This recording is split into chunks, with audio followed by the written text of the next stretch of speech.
Assalamualaikum warahmatullahi wabarakatuh. Perkenalkan, nama saya Kaila Febriantina Kornisa dengan NIM 23051660656. Di sini saya akan melakukan praktek micro teaching dengan materi pengesahan Undang-Undang Dasar 1945 dan pemilihan presiden dan wakil presiden.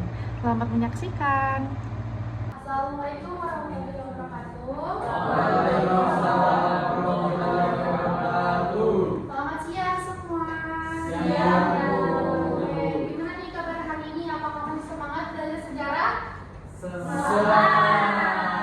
Oke. Jadi sebelum masuk pembelajaran, perkenalkan saya Kaila Febrianti. Kalian bisa panggil saya Ibu Kaila atau Ibu Hela. Nah, hari ini kita akan mempelajari tentang peristiwa-peristiwa sejarah atau momen-momen sejarah yang dulu sudah ada setelah kemerdekaan Indonesia. Oke.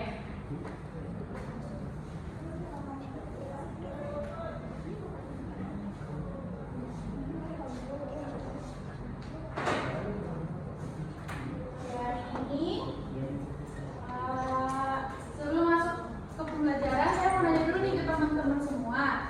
Apakah ketika suatu negara dinyatakan telah merdeka bisa langsung menjalankan kehidupan mereka tanpa adanya aturan-aturan dasar, juga seseorang pemimpin di negara tersebut?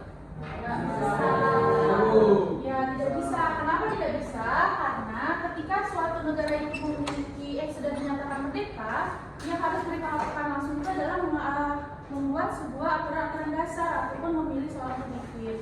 Maka dari itu hari ini pembahasan kita atau materi kita itu mengenai tentang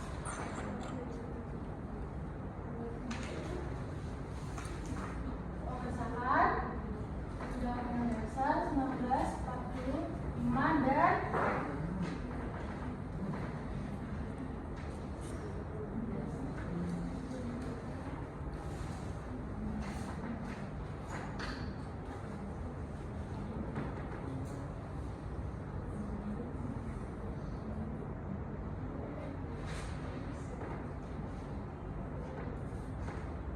jadi pembahasan hari ini adalah pengesahan Undang-Undang Dasar 1945 dan juga pemilihan presiden dan wakil presiden. Nah, tujuan pembelajaran hari ini adalah saya harap teman-teman atau anak-anak hari ini bisa memperhatikan pembelajaran hari ini karena hari ini adalah metode yang saya laksanakan adalah selamat dan tanya jawab. Tolong diperhatikan ya anak-anak, karena setelah pembelajaran hari ini kita akan mengadakan kuis.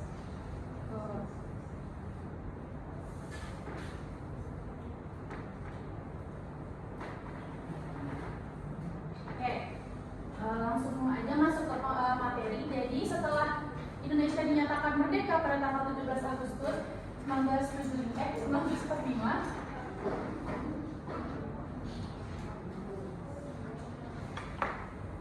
ada sebuah organisasi yang disebut juga PPKI. Ada yang tahu nggak PPKI itu apa? Ya, betul sekali adik-adik, itu karena ya, jadi PPKI setelah Indonesia dinyatakan merdeka pada tanggal 17 Agustus 1945, pada tanggal 16 Agustus PPKI langsung mengadakan sidang untuk mengesahkan Undang-Undang Dasar 1945 agar Indonesia bisa dinyatakan mempunyai hukum yang mendasar dan juga aturan-aturan mendasar.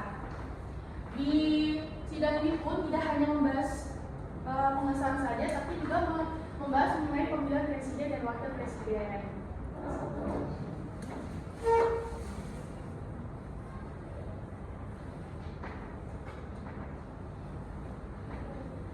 Nah, keputusan pertama di sidang PPK ini adalah mengesahkan Undang-Undang Dasar sebagai dasar atau konstitusi pertama di Indonesia sebagai dasar hukum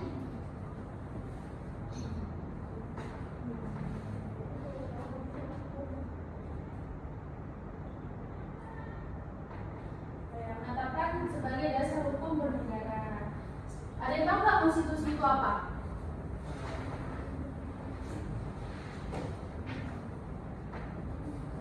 Apa itu konstitusi? Ya, betul. Atau bisa disebut juga dengan aturan-aturan yang dasar lagi. Jadi di konstitusi ini juga membuat sebuah aturan-aturan di mana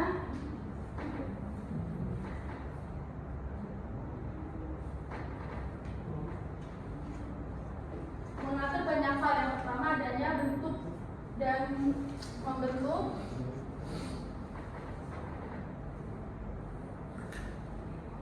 sistem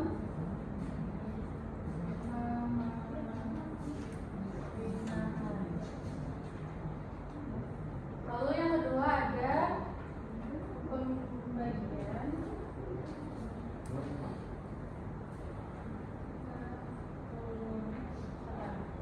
kira-kira kekuasaannya ada apa saja?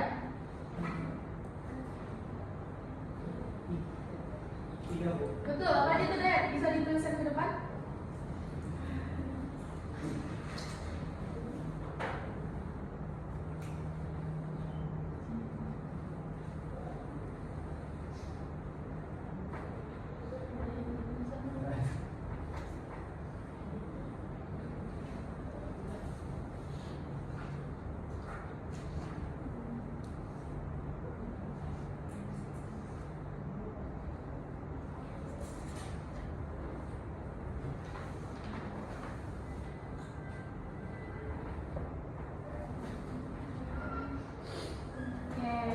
Betul sekali, beri tepuk tangan untuk saya.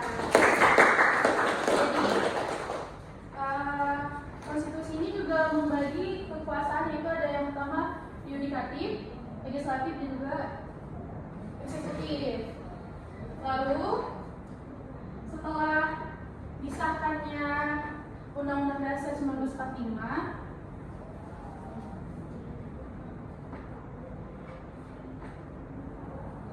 Undang-Undang Dasar juga terdiri dari dua bagian.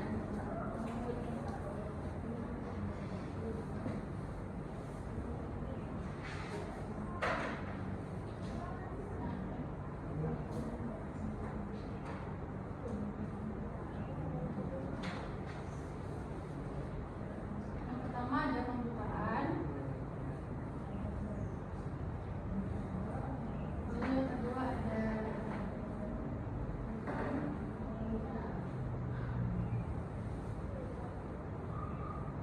di batang tubuh ini akhirnya timbullah sebuah pasal-pasal, di mana yang pertama itu kedaulatan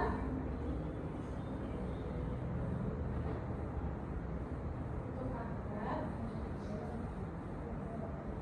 lalu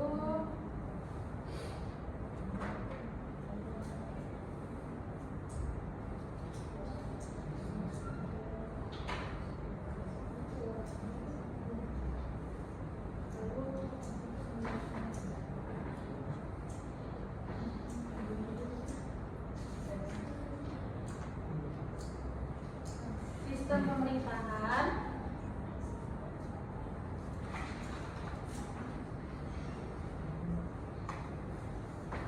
dan juga hak dan kewajiban.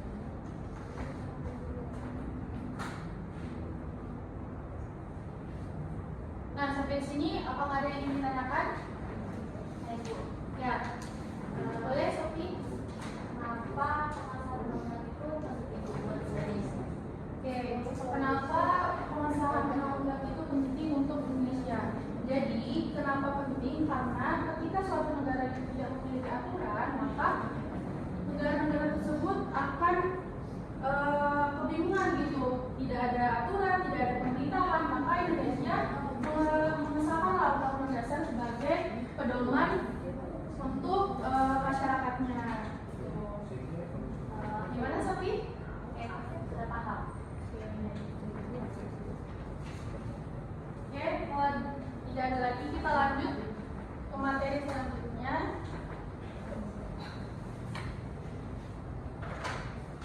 Jadi di sidang pengasahan ini juga ada hal yang menarik juga tuh dalam persidangan ketika Pancasila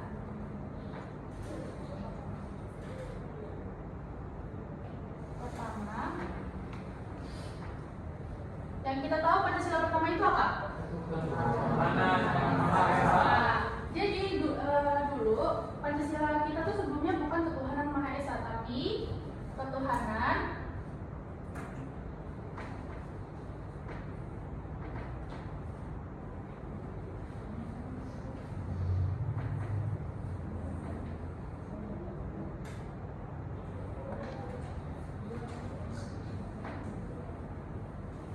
dengan kewajiban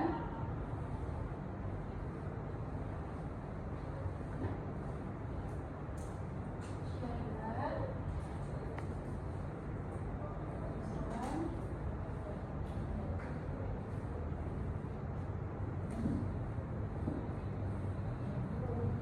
ya. Apa? Sila pertama dahulu.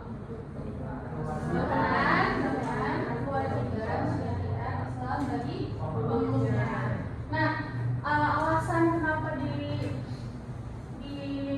untuk mengganti karena yang kita ketahui Indonesia juga memiliki banyak agama, suku dan juga latar belakang berbeda. Maka dari itu Pancasila diganti menjadi ketuhanan yang Maha Esa agar tidak ada ketimpangan dalam agama ataupun suku-suku yang ada. Lanjut ke pemilihan presiden dan wakil presiden. Di sini siapa yang tahu presiden pertama dan wakil presiden pertama? Ya betul. Jadi presiden pertama kita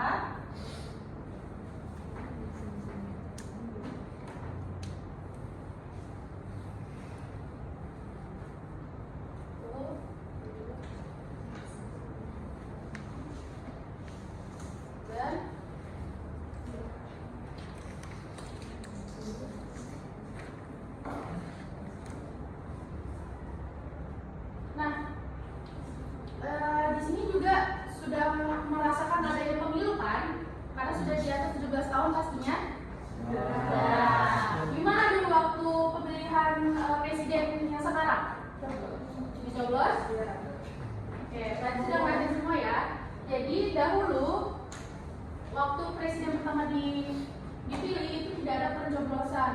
Jadi mereka melakukan sistem aklamasi. Ada yang tahu aklamasi itu apa? Ya, Dek, apa Dek? Tahu nggak aklamasi itu apa?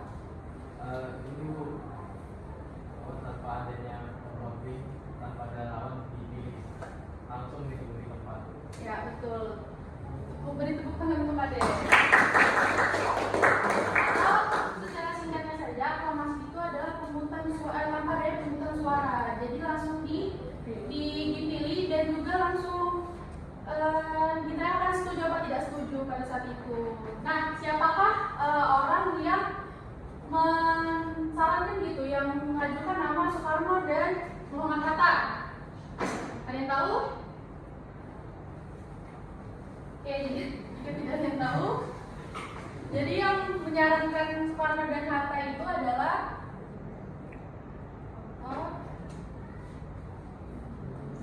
Iskandar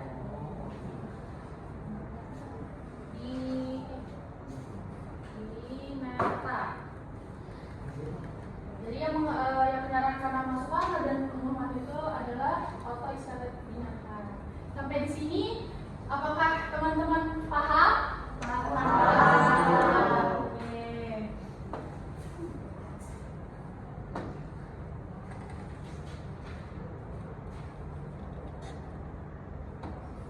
Oke, di sini siapa yang bisa menyimpulkan materi hari ini?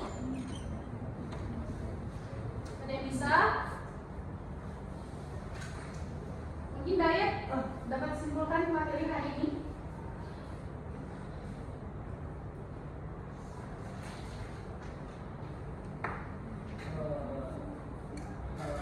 Materi yang dapat saya pahami hari ini adalah Indonesia mengalami namanya proses